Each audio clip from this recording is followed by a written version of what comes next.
అందరికీ శుభోదయం. మా ఇంట్లో మల్లెపూలు చూసారా ఎట్లా పూసాయో, నిండా మొగ్గేసింది.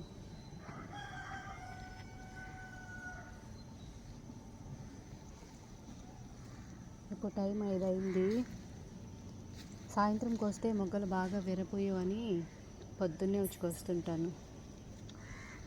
ఈ చెట్ల దగ్గరికి వస్తే ఎంత సువాసన వస్తుందో, గుమాలు ఇస్తుంది వాసన.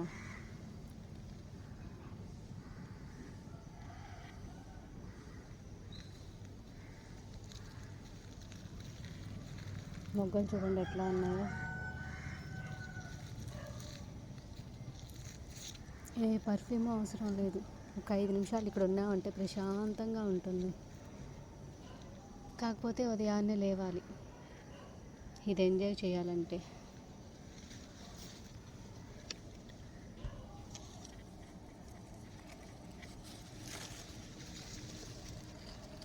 గుండు మల్లెలు ఎంత బాగున్నాయో.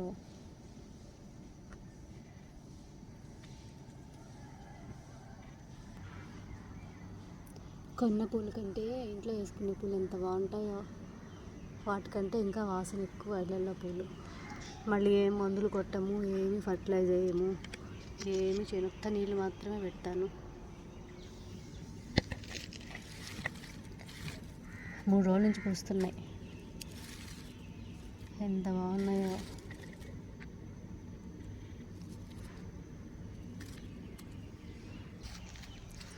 ఇంకొక వారం పోతే ఈ బుట్ట నిండా పూస్తాయి. అప్పుడు ఇంకా బాగుంటుంది.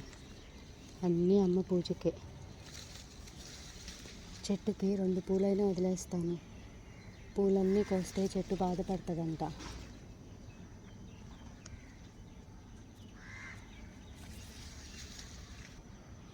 చూసారా నక్షత్రాలాగా ఎలా కనపడుతున్నాయో.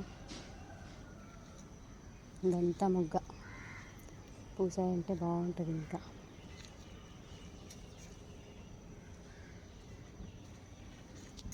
తెచ్చాక ఇలా కొంచెమైనా పూల మీద నీళ్లు చల్లాలంట. ఎందుకంటే పురుగులు, సాలి పురుగులు, ఏదో ఈగలు అన్నీ తిరుగుతూ ఉంటాయి కదా. అందుకని నీళ్లు చల్లామంటే ఆ ఇబ్బంది ఉండదు.